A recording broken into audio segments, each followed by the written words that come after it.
नारायणं नमस्कृत्य नरं चैव नरोत्तमं देवीं सरस्वतीं व्यासं ततो जयमुदीरये. But to come back to Naishadiyam, first to say I love you, whatever has to come from the girl, either ingitai, even by indication, by maybe a flash of a look at him or whatever she has to do first. He can't do the first. He can hang around till he gets a look, then he can do whatever he wants. That's why Rukmini also says Shutva Gunan Bhuvana Sundara. She sends the first love letter, no, of this thing to Krishna. I have heard of your qualities. What she means is, I understand you're very good looking. But she says, Shutva Gunan Bhuvana Sundara, she says, you are the most handsome among the entire universe. So coming back here, she was totally smitten by the thought of him, Damayanti. So wherever through her Sakhis, etc., whoever used to come from Nishada Desha, she used to hear somebody come quickly, somehow she used to get to meet that person. It may be a Vedavit who's come from there, from Yagya there. Was king there, etc. She'll ask him. Then they'll tell her, she'll listen. Or some people's Charnas. So many people used to come, she used to quickly try and get some updates on him. And then she was a princess after all. So what she did, in her playhouse, in her royal palace, she got the royal painters to come. And she described her own way. One handsome prince is to be drawn, one handsome princess is to be drawn, etc. They painted for her. And then she said, fine, she sent them away. And she used to imagine herself to be that princess and him to be that, etc. And generally live in a world of fancy and fun and all that. And every night, apparently the poet says, the night used to come as her Sakhi and show him to her in her dreams. In some manner, saying, "No, I'll show you. Sleep in the night," kind of thing. So she used to find the day so long, kind of thing. All that is described, right? Now, there are three types of sightings. For a girl to see a guy, there are three ways. One is sakshat, that is actually you see. So you know, that's the guy. The other is chitram, photo. Third is swapna, darshanam. So you see in a dream. So she was seeing in her dreams. Like that. Now meanwhile, Nala too was hearing about Damayanti, and his dhairyam, which is famous for, was getting a little bit shaken like earthquake. But standing still. He was not fallen, but was getting shaken. But Kamadeva was on the job. Right? And he was using Damayanti as the medium to aim his arrow at Nala and smash it into him, to shake him. That's what he was doing. He was at the armor of dhairyam of Nala. And he smashed. And whether Nala realized it or not, apparently Damayanti, Kamadeva's arrow is Kamadeva's arrow. It is not steel. It is flowers.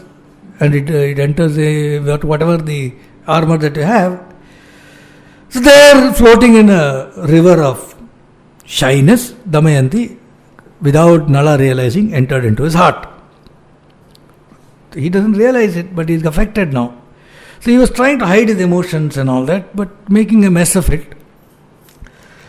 But he tried to do his best but the moon knew, it seems. Every night he used to look at it and all that. Moon knew this guy is finished. And his moon-like bed knew he was finished. All that. So, but although he was Sarva Samartha, it did never occur to him that he should go and find out and ask for her hand and all that stuff. Because as a Dhairyavan, you could rather lose his life or rather lose every pleasure of life than go do yachana.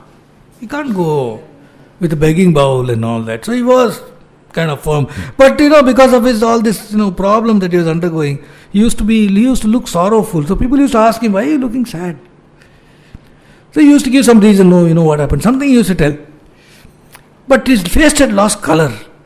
Completely fika looking, handsome man, looking all fika and all. People say, what happened? You're looking like this, So then he used to say, no, this makeup, something. He was blaming the makeup for his looking, all that, says Naishadiyam. All that he was doing. But then he knew, yeah, people are coming, going on, asking. At some stage, he knew that I can't be answering this question. He can't look at himself with the mirror. Also, it was getting to be a problem. So he decided to just take it off. He can't be hanging around here with everybody. So he said, I am going, and he went off. He just got onto his horses, and boom! He said he had a private garden and a little palace out there, etc. So he decided away from the city, away from the ferry. He took off without telling anybody. He got on his horses, and you might go on a drive. Take the car and just go away somewhere. I don't want to see anybody. I don't want anybody to see me. I want to see myself like that, and then drive at 120 kilometers per hour and reach somewhere alive. So like that he went off. Okay, some lonely resort and all that. I'll end up somewhere here. He says the way he describes the horses. He is a magician with horses, right? Ashwakovida. So the horses are like wind, they are running. It is making them run. And how are they looking? Naishadiyam says the reins are to the noses of the horses. No, he's catching that. It looks like Garuda is flying, catching snake in his beak and flying like that. It's flying. So there he is, and he is in that place. But we are actually looking at this Nala Damayanti story as explained, as conveyed by Sri Harsha in Naishadam.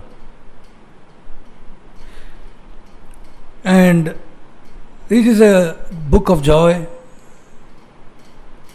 a book of romance, a book of great poetry. It's a Mahakavya. So he says, now he reached there to that beautiful resort of his, the king's resort. But whatever he saw, it only made it worse for him. He thought he'll get relief. It was exactly the opposite. He saw lovely trees, fruits hanging low, green leaves, and he sighed. He saw birds singing and chirping and playing with each other, and he sighed. He saw vines entwining trees, and he sighed. He felt the breeze and he felt bad. He saw a parrot pecking at a fruit and he felt bad. But all these verses have got other meanings as well. Like for the one here of the parrot pecking at the fruit and the fruits inside falling out has got exactly another meaning of how a yogini who is aspiring for God and a guru is Shuka. Shuka is also parrot. Comes and gives her Upadesha, and that Upadesha goes straight to her heart and takes all the kama inside her, kama bhanam inside her, and throws it out. It just ejects it from her person, and in that process she experiences God and bliss. This is another way of reading that verse. But the direct is this: the bird comes and he sighs. He sees the bees and he sighs.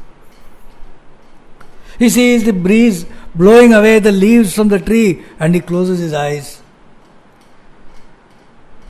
Like that he is happening. He is having a tough time. Then he is going around and there is this beautiful vast lake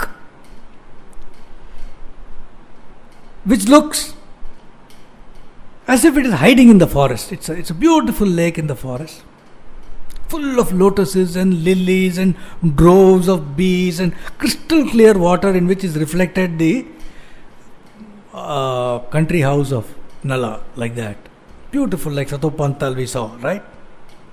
It was a Krida Sarovar, a sporting place for the king, right? Now, the story moves to what is called Yugmam, the meeting. Suddenly, there in that lake, Nala saw an absolutely enchanting swan, which was golden in color. It was playing in the lake. It was surrounded by a group of swans, its beloved swans. This was the king's swan. There are lots of beloved swans all around him. And pollen dust from the flowers, etc., was there adorning his body. Already he is golden. Then some pollen dust because of playing with all those flowers. By the play of the Vidhata, by the play of the Lord Almighty, Nala's eyes were transfixed when he saw this golden swan. He felt a wave of joy just seeing that swan. Felt so happy seeing that swan. The same verse has got another meaning which says, in the vast Manasarovar of his heart, when he saw the Paramatma Swarupa, he gets joy and horripilations and bliss. Because he saw this golden Paramahamsa Swarupa in his own heart. That's another meaning of this verse. So anyway, there it is, this Raja Hamsa, this Hamsa is there. Beautiful Hamsa. The swan came towards the edge of the lake and it stood on one foot, as swans sometimes do. It stood on one foot and then, tilting its head to one side, it lifted its wings, put its head under the wing and slept. Took a small nap. Okay. A cat nap or a swan nap or whatever. So what did Nala do? He saw this sight. So he immediately crouched on the ground on all fours. Right. Made his body small and slowly crept towards the swan.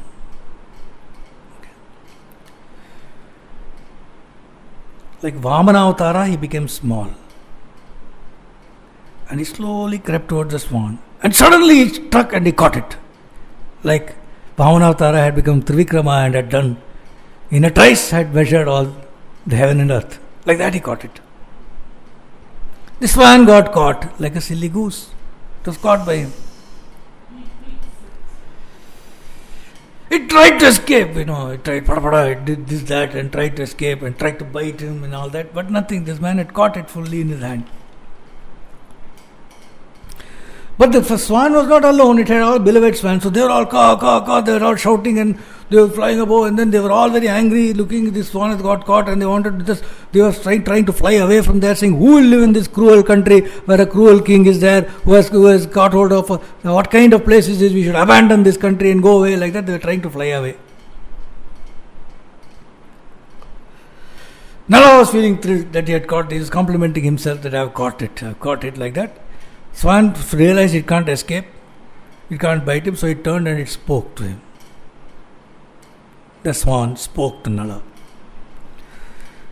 Dhigastu trishna taralam bhavan manah.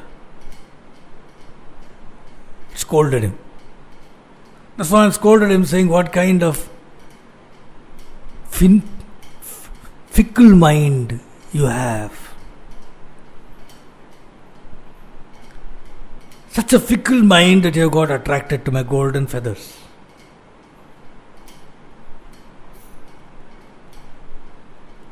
It is my mistake because somehow I thought I could trust you. When I came to the edge of the lake, I thought I could trust you. I took a nap. Now, you have captured me. God knows, if you kill me, not only will you get the sin of murder, you will also get the double sin of betraying the faith of a person who trusted you. You are supposed to be a man of great valor. What kind of valor are you displaying by capturing a helpless bird? Last sin. Phalena mulena chavari bhuruham munerivetam mamayasya vrittaya. It is phalena mulena vari. I am a person, the swan is telling the king, I am a person who is living on fruits and roots and water like a muni. My lifestyle is that of a muni. Imprisoning one such as me Will your wife not be ashamed of you? Hara Namah Parvati Pataye Janaki Kanta Smaranam Gopika Jivana Smaranam Vetrivel Muruganukku Shri Sadguru Swaminah Shri Anjaneya Swaminah